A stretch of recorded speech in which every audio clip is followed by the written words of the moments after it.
Hey everyone, David Chen here, and this weekend, Warner Brothers is releasing Shazam into theaters. It's the latest entry in the DC universe on the big screen. And I have a treat for you on the YouTube channel today. I had a chance to chat with Matt Singer, editor-in-chief at Screencrush.com, about the film. Now, I'm trying a new setup for this video. I am doing a video Skype call and recording it and putting it onto YouTube, doing some editing on it as well. But I'd be curious to hear what you think about the video quality. Is it good enough for your purposes? If so, let me know in the comments. And I'd love to make more of these kinds of videos with popular critics around the web. So curious to hear what you think, but if you like what I'm doing, if you enjoy my experiments on YouTube this year, I'll be making 2 YouTube videos per month in 2019. Check them out at youtube.com/DaveChensky and like and subscribe to get more videos in the future. All that said, here's my conversation with Matt Singer about Shazam. We enter this conversation discussing what he liked most about the film. So the DC universe has had some mixed track record when it comes to delivering satisfying superhero movies, right? We got Man of Steel, we got Justice League, we got Batman v Superman, Wonder Woman, Aquaman, and now Shazam. Where do you feel like this ranks in that pantheon? Give me just from like the most recent, the DC movies of late, Yeah. the connected universe. I think it's got to be the best one. I would really say. Okay. So tell us what you liked about Shazam, which tells the story of 14-year-old Billy Batson. Sorry. Strike one. 14-year-old Billy Batson, who finds out that he can transform into a superhero by speaking the word Shazam. I liked pretty much everything about it, except for sort of one fairly significant, to me, kind of complaint, which was that I felt like the kid playing Billy Watson / Batson and I think that's Asher Angel, I believe is his name, and Zachary Levi playing Shazam. The idea is that when Billy Batson says Shazam, he turns into the character, but it's him. It's not like it's not a totally different. It's not like an Incredible Hulk situation or Dr. Jekyll, Mr. Hyde, right? It's like it's supposed to be the same human in the adult body. Right. It's his brain inside this perfect superhero body. Yeah. And I didn't really feel like they were playing these two actors, Asher Angel and Zachary Levi. I didn't really feel like they were playing the same character.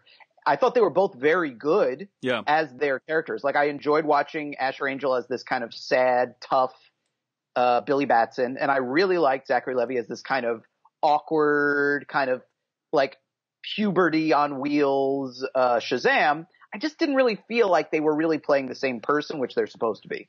I completely agree. Let's talk more about that later. But tell me what you enjoyed about the movie. Like other than that, I pretty much enjoyed everything about it. I thought it was funny. I thought it had surprisingly good like set pieces, action. I thought the effects were good. I really enjoyed Mark Strong as the villain. I thought he was a delight to watch. He seemed like he was having a great time, and I found that kind of infectious. I really enjoyed watching him be this very evil, I don't even know what to call him. In the comics, he's always like Dr. Savannah. I'm not sure if he's a doctor here. I'm not sure he performs any surgeries or suggests he has some sort of PhD. But whatever he is, I really enjoyed what he was doing. I thought it had a lot of heart and warmth. Like I actually got really caught up in Billy Batson's story and the family that he joins, this kind of blended family. I thought there was a lot of nice supporting performances in there. I thought the actor who plays Freddie, who's Billy's kind of, I don't know if it would be adopted brother, stepbrother, I don't know what the technical term would be, but another one of the boys who's in this big adopted family who becomes kind of Shazam's sidekick. I thought he was terrific. I thought he and Zachary Levi had terrific chemistry together. Yeah, agreed. And, there's some surprises that I'm sure we'll talk about later in like a spoiler section that I thought played really well. They surprised even me, even though I've read the comics and I knew the story that they were adapting. I kind of didn't expect it to be so faithful to the comics. And so I was sort of pleasantly surprised by a lot of the stuff at the end. And I thought the movie just like worked. I left the movie feeling happy. I enjoyed it. And I walked out being like, that was fun. Like, it's a fun movie. Yeah. I thought it was pretty enjoyable overall. Some thoughts on it. Like for me, there's certain kind of movie tropes that really tug at the heartstrings, no matter how often I see them, how manipulative I feel they are. One of them is this idea of kids in a foster home, right? The idea of like parents that are so loving that they open their home to people who might not be the most grateful. I just find that to be like a very powerful concept in real life. Not just like in the movies, and seeing it depicted in the movies, especially in a way where like, you know, the parents in the movie are very, they're like kind of the ideal version of foster parents. Yeah, they're a little saintly, but yeah, that's but okay. I found that to be very heartwarming, and really kind of liked how they made being a foster parent into this kind of aspirational position, right? That I can appreciate in any movie. The movie is really fun overall. The humor didn't really land for me until the final third of it. You know, I was in an audience of maybe 50 people watching this movie, and a lot of the humor was just kind of like no laughs during most of the film. It's a situation where I was the loudest laugher in the audience, if you know what that's like. But that's the audience's fault. That's not the movie's fault, because I laughed when I saw it. Oh, that's good. That's good. People I saw it with were laughing. Oh, that's yeah. I mean, I think it can kind of debate. Like, if you're in, sounds like these people were wrong to me. Fair enough. Fair enough. I think that some people have compared it to like a superhero film from like the 80s or the 90s, and I feel like that resonates with me in the sense that the whole connected storytelling ideas are very, or connected universe storytelling ideas are very like on the DL, like very subtle, and for the most part very graceful how they incorporate elements of the rest of the DCEU. We are a long way from Wonder Woman clicking on things on her laptop and viewing videos of the other characters that are going to be in the DCEU. Like, if that's the most inelegant, I would say this is a pretty overall elegant way of like connecting this to the broader universe in a way that I think is potentially even like stronger than how Marvel does it, because of how thematically appropriate it is and how subtle it is. And I think one thing that I think is really interesting about the movie is this movie is directed by David Sandberg, who got his start doing horror films, right? He did Lights Out, and he did, I think, one of the Annabelle films. Very talented horror director. And there are some really strong horror elements in this film. Like, to the extent that I think this movie's kind of targeted at all ages, kind of a family movie, a movie that I would have seen as a kid. And parts of this movie probably would have given me nightmares, right? I don't know how you feel about that, but there's like creature design elements and like moments of terror and horror that really kind of stuck with me. What do you think? Yeah, I agree. You're right. This parts of the movie that are supposed to be kind of scary, they totally work. I mean, the vibe I would say that they sort of go for is almost like a Ghostbusters, where it's a movie for older children, young adults. And it is a comedy for sure. That's the main thing. But there are some pretty effective, monsters, creatures, and sequences that are kind of spooky and scary. Yeah. And so I don't think it's as good as Ghostbusters, the original Ghostbusters. But I think that the vibe, I mean, you said that it's reminded some people of a superhero movie from the 80s and 90s.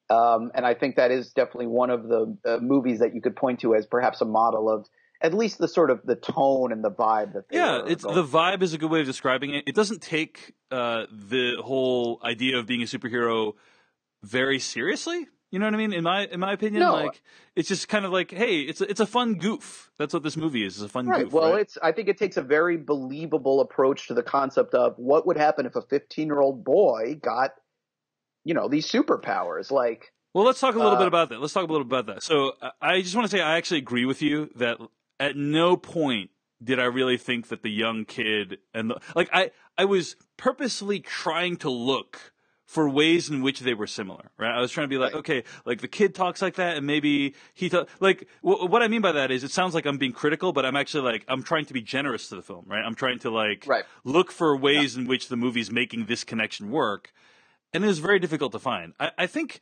one of the challenges is that you just don't get that much time with the 14-year-old Billy Batson before he becomes Shazam, right? You get a few scenes with him, and in half of those scenes, he is a sullen, sulky kid in his foster family. And so he's not the kind of like goofy dude that Shazam ultimately is, right? Right. I said to someone a colleague who was at the screening as we were walking out, because when we were talking about like, well, what did you think? I mean, this was really my only complaint was exactly what we're talking about. And I was saying he felt much more like the adult version of Freddy, who has those sort of kind of goofy, awkward tendencies. Like he's much more believable, Shazam is, as if he had been the adult version of Freddy. That would have been extremely believable. I think you could have without even trying. Apparently, you could have seen those two as two halves of a whole. Yeah. With Billy and Shazam, I just don't think they really nail. I mean, it almost seems like Zachary Levi never even saw or met Asher Angel. Like they have totally different vibes. Yeah. And they don't really, and like I said, they're both good. I actually thought in the scenes that we saw Asher Angel and as Billy Batson, I thought he made a very believable, like tough, sad kid. I really enjoyed watching him in those scenes. It's just that he doesn't seem at all like the adult Shazam and vice versa. Just in terms of attitude, in terms of mannerisms, in terms of personality. Yeah. All of the above. It did make me wonder, like, what would this movie have been if Shazam was the adult version of Freddy, right? Like, I don't know how they would have, like, even if they just did the actors or maybe the character, like, I'm just wondering, like, what permutation could they have configured this in so that it would have made more sense? And I feel like there could have been one, right? Well, if they had just cast an actor who was a little more kind of a nebbishy, awkward kid instead of he's more like almost like a, I mean, he's young, but it's almost like he's more like a teen heartthrobby kind of kid. Yeah. Yeah. He's like a young Ansel Elgort, right? Yeah, I could see that. I was going to say he's more like a Zach than a Screech, you know? And if they had cast more of a Screech, Zachary Levi is playing more like a Screech. Not that manic, not that exaggerated, but closer to that than he is playing like a hunk. Or kind of a James Dean troubled teenager brooding type. Right. That's not who Shazam is in this movie at all. Which is the Asher Angel, which is kind of how Asher Angel plays. Yeah, as Billy Batson. Yeah. Yep. So, Matt, do we want to dive into spoilers for Shazam? I think we should. Let's talk about spoilers for Shazam. So if you don't want spoilers, you should tune out of the live broadcast. You should pause this YouTube video wherever it ends up. So I think there's a lot of things in Shazam, the movie, that aren't explained particularly well, but it's not like it's a movie that really needs to explain things. I'll just throw out an example. Okay. 7 Deadly Sins. The idea being that they're trapped underground or wherever the hell in this alternate lair. But it feels like the 7 Deadly Sins are doing just fine. You know what I mean? In the real world. Feels like in our world. Yeah, it feels like they're still running rampant in the world. Right. If you know what I mean. So and then I remember the words of one of my colleagues, Jeff Kanata, when we were discussing X-Men Apocalypse. And he's talking about how Apocalypse, played by Oscar Isaac in that movie, wants to basically destroy the whole world. Right? Mm-hmm. And Jeff's question in response to that was, and then what? Right? Like, what is your life going to be like at that point? You're just ruling over ruins? And I don't really think you get a sense of what exactly Mark Strong's long game is. He wants to rule the world, and then what? Like, what is he really in it for? Do you know what I mean? Just to prove everyone wrong, and then he's going to be happy after that? Like, what? And that's a problem that you deal with a lot of supervillains, right? Is like giving them a clean motivation, and an understanding of like what their motivation is. How did you think of that? Did you feel appropriately tied to the stakes of this movie? I mean, the first problem that you mentioned about the 7 Deadly Sins, I guess I've read the comics and I just sort of bought into that. That's just kind of part and parcel of the Shazam mythology, which is pretty silly and goofy. But a lot of Shazam is, I mean, I just accepted. I guess you're right. The 7 Deadly Sins are not having any problems in our world, despite the fact that they were apparently locked up in Shazam's basement for a long time. There were still slothy, lazy, greedy people, envious people, whatever the seven And of it's them kind of are. like, why would you design your whole kind of initiation ceremony to be right next to the seven deadly sins? Whatever, it's like That, I don't know. That's just that doesn't bother me. Yeah. Now Yeah. the second point was what is his long game? What is Savannah's long game? Yeah. See, I actually felt like Savannah's character. I can't answer that question, but I felt like that he was pretty well. His motivations were well established. He, was angry about this thing that happened to him as a child. Yeah. And so for him, this wasn't really about an end game. It was about an act of revenge. I didn't think he really saw things too clearly. Right. He was just an angry, bitter, miserable person. He wasn't thinking too far ahead beyond. No. Yeah. I think you're right. I don't think he has an end game. I don't know what he's going to do after this. Yeah. But I felt like those scenes that we saw of him as a child, and those were another one of those scenes that's kind of scary or intense for little kids who might see this movie. I think it's a bit much to start your movie with not just one but two traumatizing childhood events, right? Like that was just pretty intense, right? Well, it's intense, but I mean, it's part of setting up the dynamic between those characters. I mean, they are opposites in the movie. I think there's a deliberate attempt to make them a kind of balance between them, or an inverse situation between them. Yeah. I honestly liked the Savannah character, and I thought they did a decent enough job of establishing why he was so fixated on getting back to this place. Yeah. Getting this power. Now, as to what he would have done if he had succeeded, you got me there. But I didn't really. I was along for the ride, so to speak, with him in this movie. Yeah. And I liked his character, and I enjoyed the performance and the creatures with the eye, like all the seven deadly sins. I would guess in terms of like a complaint, they all looked very similar to me. I guess I wouldn't have minded if the creature design had been a little more imaginative in the comics. Not that it has to copy the comics at all. I really don't care. But in the comics, they don't look like monsters. They're like seven people that are very different looking. And so they're easier to tell apart. Here, I couldn't really keep track of which sin was which and which one was inside him and which were out. Right. And they don't really with very few exceptions, they don't really exhibit the behaviors that they're supposed to embody.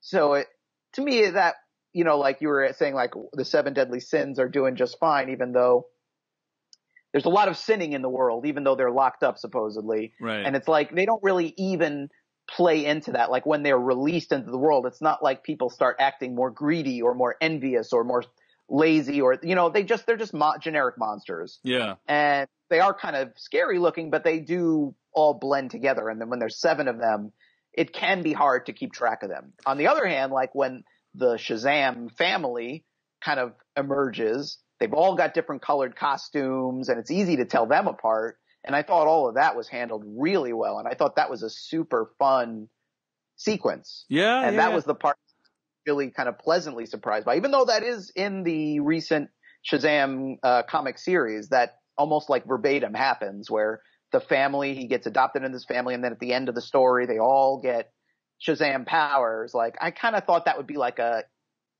post-credit scene thing. I didn't think they were gonna like go like, and it's not like they have like one shot. Like, it's like a full-fledged sequence with all those characters. Yeah. And I thought they all have different personalities, and they all get different moments to shine. And I thought the juggling of all, I guess it's six of them, seven of them. I can't even off the top of my head. I'm not sure, but it's six of them. Yeah, it's six of them. Yeah, six. Okay. I thought it worked really, really well. I thought that was a lot of fun. So a few reactions to what you're saying. One is that I actually really like the monster designs. It was interesting to see, here's what a monster version of Gluttony looks like, and it's just like this huge, like, kind of fat creature with a massive mouth. Like, the mouth almost goes its entire body. And Greed has like 4 arms to like grab things with. Like, I just thought that was like really interesting. So I agree, it was difficult to tell the monsters apart. Yeah, it's more that, right. I guess the design isn't the problem. It's just the fact they're all the same exact color. And when they're all running around, it's really hard to keep track of who is who. Yeah. I thought. They can all like kind of vanish into molecules and reconstitute themselves in Their the same way. powers are basically the same. But Yeah. One thing that I thought was interesting about this movie is that one of the emotional climaxes of the movie, right, is that Billy Batson goes back to his mom, like finally finds his mom, and she just doesn't want him, right? And like I just thought that was a really bold. I feel like it's been very rare I've seen that depicted in a mainstream comic book film. Most of the time, the parents die tragically. Right, as far as I can tell, right? You know, Batman, obviously the big one, even in Man of Steel, right? And so I feel like it's very rare when the kid goes back to finds the parent. I mean, it's extremely common in modern cinema for a child to be looking for a parental figure, and then they find them, and then the parental figure is like massively disappointing. There's been like half a dozen, if not a dozen, of those movies in the last like couple years, right? Just like. That to me is becoming a very overworn trope. But the idea of Billy Batson finding his mom, and then she's just like, "Yeah, I mean, I didn't think I could do a good job, and even right now, I don't really care about you." You know, like, and then I love that it reinforces this idea that your family is not necessarily who you're connected to by blood, right? It's who actually cares about you and who is actually going to work with you to build a better life for yourself. And that's a very like touching, powerful message in this movie. And I think actually the climactic battle with all 6 of them taking on Shazam powers kind of reinforces that theme, right? It's like a way that the action in the movie ties into this theme in a way that I think is really powerful and coherent and visually striking. But one kind of disappointment, though, with that ending scene, Matt, is that I felt like each of those pairings, specifically like adult Darla, adult Eugene, the Asian kid, right, and adult, what's his name, Freddy? Like, I felt like all those adult versions were more plausible adult versions of the children than Shazam was for Billy Batson. Right. No, you're right. That I don't disagree. I thought they did a great job casting the adult Shazams. It's not even just a casting thing. I think it's a writing thing. You know, I think it's how are we writing literally the words they're saying, how their personality is realized. I mean, the adult version of Darla just feels she's saying like things a kid would say, right? And that's very appropriately like childlike. Exactly. Yeah. So I agree. I agree with everything you just said. I mean, the way that the movie is set up with Billy searching for his mother, like the way that it works out is, to me, is like almost the only plausible ending for that story. It's like, how else would a child like get magically lost for this many years at a carnival, right? Like any mother who actually gave a damn would have found him within a few hours. Even if you get lost, you know, the police find him. You go to the police, like that's it. So to me, the fact that that is how it ended, I thought was if it had been a heartfelt reunion, or and they had reunited permanently, it wouldn't have made it. I would have thought that wouldn't have made any sense given the scenario presented in the movie. I do think it was really weird that like when you're introduced to his mom, she's kind of this caring person. She's like trying to get him the tiger and everything like that. But it does also say, I mean, in a subtle way, it's saying like, hey, just because this relationship looks good on the outside doesn't mean that it's actually good. But and they also re-show those scenes from her different perspective later, and we see they weren't so rosy, and that it was his kind of, he was so little, he didn't really understand. And I thought that played really, really well too. And again, sort of made sense. Like you said, the whole thing is coherent, which is not always the case in these movies. Even when they're entertaining, they don't really have a kind of thematic connection the way that this one does all the way through. That, like you said, the end of the movie is all about family. And if you care about such things, that's very faithful to Shazam and Captain Marvel, like as a concept. Like the Captain Marvel family has been a thing for decades. And now they have the Shazam family now that they changed the name. That comes straight out of the comics. So they really took what was in the comics and they said, "Oh, there's a lot about family here. We should make a movie about what it means to be a family." And I think they really succeeded on that level. I really like that. One of the things I really liked quite a bit about it. I did think it was like mildly cartoonishly bad in the sense that when he hands her the compass and she's like, "What is this?" It's like, okay, I can believe that she would not remember that, but also, wow, they really flushed that character down the toilet.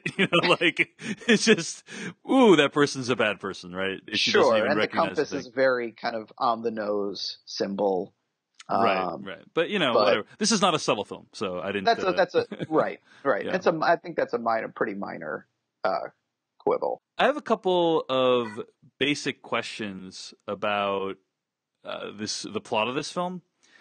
One is that, like, at the earlier on in the movie, you get this really fascinating glimpse into the world of the film when Savannah is trying to find other people who've had this encounter with Jaimin Hunsu, the wizard, right? Yes. And I thought, wow, that's super interesting. This idea that, like, Jaimin Hunsu is going person to person and is unable to find, right, the person pure of heart, someone right? who's worthy. Yep.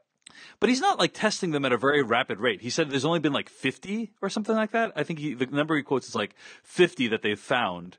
And that's something like that's that. in like 4 decades, right? Right. So he's doing like one a year. Like he's just chilling there, just testing one a year until he finds one and found lacking. And then finally at the end of the day, he's just like, F it, I'm going with Billy Batson, right? Like, what did you think was going on there? He literally says, "You're all I have." Is it Billy Batson just randomly selected? Is that what your take on it was? Well, you mean in terms of the length of time? I think I don't know if maybe maybe this wasn't that clear in the movie. I'm not really sure where the line between movie and comics is sometimes for me. But the idea is supposed to be that he's literally like on the verge of dying when he picks Billy Batson. Like this is the last person. He has no time left. No, I got that sense. Yeah. You did get that. Yeah. You were saying, like, why did he pick Billy? Yeah, because Billy in the first place? Because Billy had already shown himself to be kind of an asshole in the first 10, 20 minutes of the film, right? Like, that doesn't strike me as like the person pure of heart, especially when 50 other people have already failed the test, right? Right. I mean, that's fair. I think you could say that under normal circumstances, if he had not been on the verge of death, Billy would not have passed the test. Right. He had been brought because the whatever magical test he was giving these people, he had at least passed that superficial, he had potential, let's say. Mm-hmm. And then he might have been tested the way Savannah was tested, and he would have failed that test, and he would have been shipped back to his regular life. But because he was out of time and he was under such pressure, he said, "Oh, what the heck? Here you go."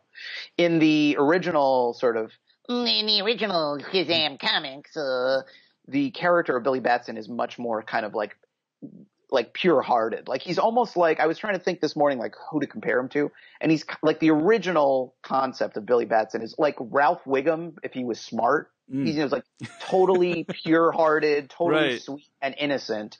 If Ralph Wiggum was intelligent and resourceful, like that's Billy Batson. So they completely lost that in this film, right? Like, well, in recent years, in the comics too, they've kind of reinvented him, because everything, even something as sweet as Shazam, has to be modernized and made a little more gritty and tough. They reinvented him as this kind of kid who's sort of tough and hard on the outside because he's had to be because of his life. He's had a hard life. He's an orphan. He hasn't had it that easy. And so you can be tough and hard and still not an asshole, though. And Billy was an asshole. Like he took that dude's lunch. He didn't have to take the dude's lunch.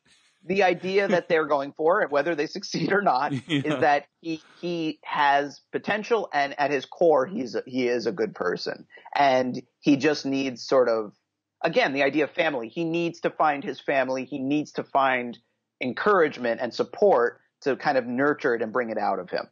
I see your point, and it in a way, the original concept makes more sense with the whole mythology of selecting this good person to inherit this very important power that needs to be protected. Perhaps the character on some levels works this way because he's more relatable. Some other people might argue because he's not golly gee Willikers perfect. He is flawed in some ways, and he's trying to do better.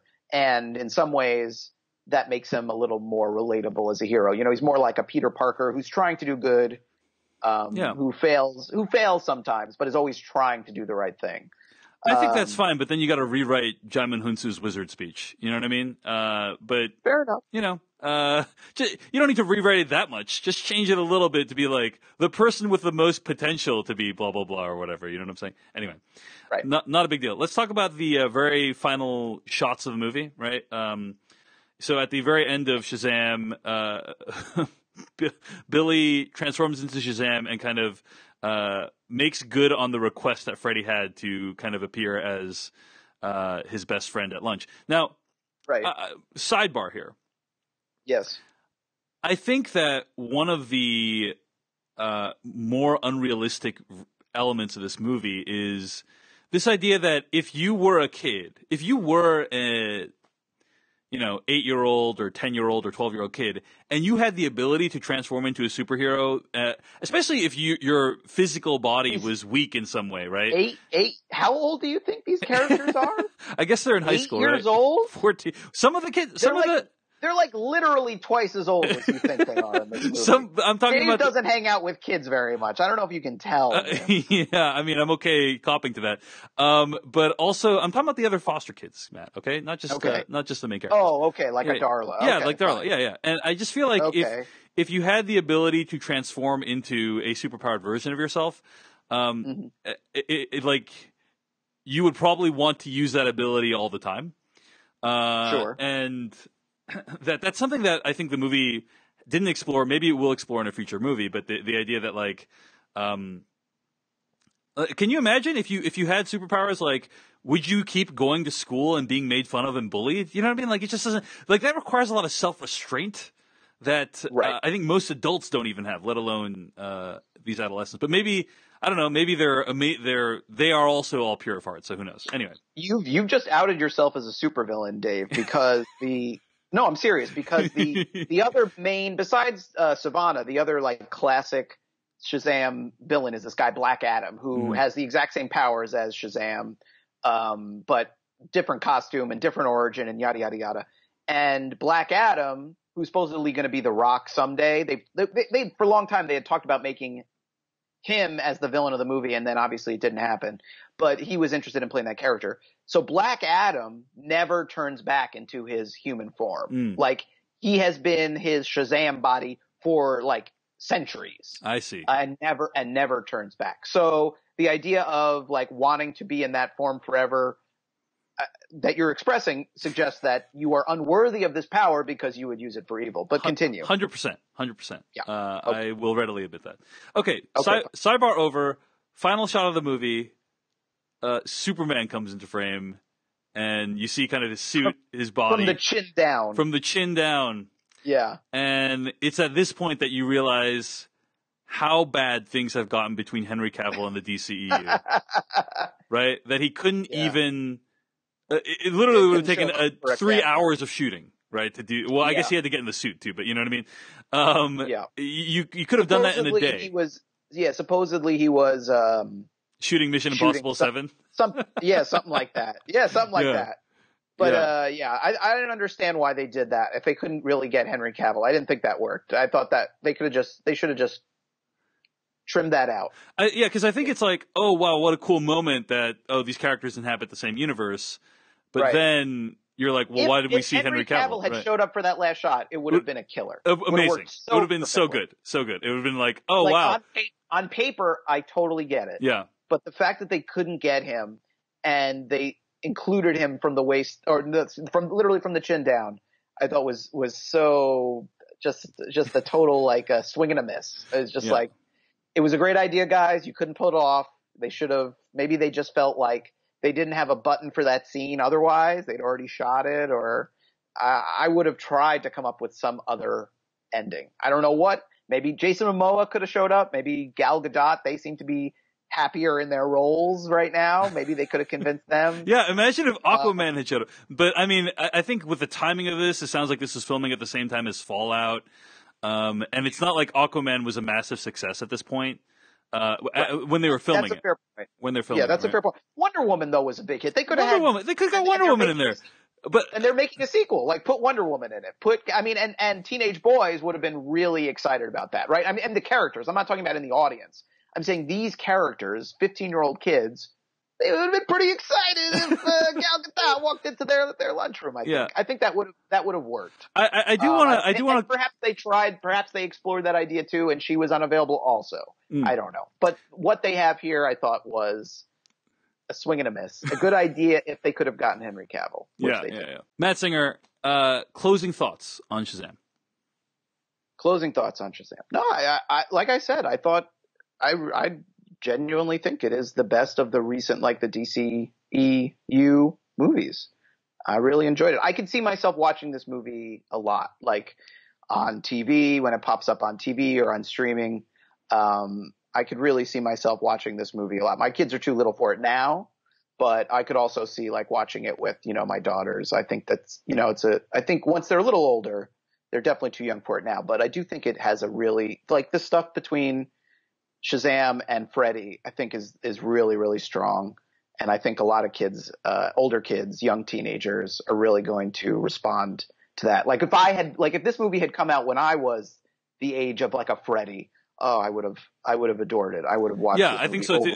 I mean, I enjoyed it as an adult. I think if I was a kid watching this, it would have been like one of my favorite movies of the year. And not because like there's something about it that makes it inherently juvenile. I just think like the sort of it's about this kind of fantasy fulfillment of being an adult as a kid. Right? Yeah, I mean, you're saying juvenile like it's an insult. I mean, this movie is about like how a 15-year-old what they would do if they magically got these superpowers. And I think the movie does a really plausible job of exploring a lot of those things. Yeah. Trying to buy beer and testing their powers. Like, just like the scenes where he's like hitting him in the chest with a baseball bat. Like, yeah. I mean, I thought that stuff was really, really great. The thing that Shazam had, like from the very beginning, that was so smart is like so many superhero movies have or superhero comics really should have is the sidekick character. Batman has Robin. Superman has Jimmy Olsen. There's always that character who's like the audience surrogate for the young readers, sort of the person who gets to hang out with Superman. And that's the way it was for, in most comics for a long time.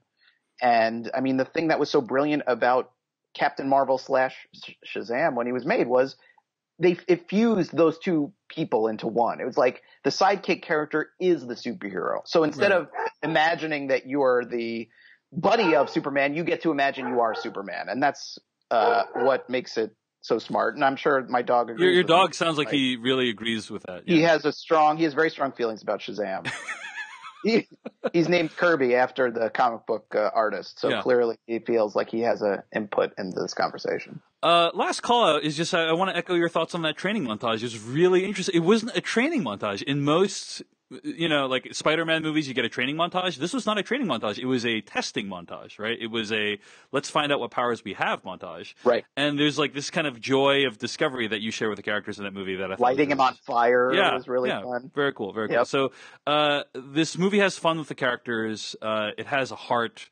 And it's just a blast to watch overall, and it has some really cool, kind of terrifying, scary elements as well. But I think David Sandberg, director, makes it work. Makes that kind of combination of tones and elements work. So I think those are our thoughts on Shazam. Matt Singer, where can people find more of your work on the internet? Screencrush.com. That is where I am writing every day. We have an interview with David Sandberg and the producer Peter Safran on our website right now. We've got I wrote a review, but we already covered that. But we've also got articles on like the Easter eggs in the movie. There's a lot of DC and Shazam Easter eggs in there, which we didn't talk about on this. And I have an article on the post-credit scene. If you left like Dave because you have important things to do, or if you saw it and you were like, what the heck is going on with this tiny talking worm, and you want the backstory behind that character, that is in there as well. So that's all at Screencrush, and my Twitter handle is @MattSinger. And if you're watching this, you probably know where to find all of my stuff at Dave Chensky, davechen.net. This YouTube video will be up at youtube.com/Dave Chensky. Thanks for watching. See you in the next one.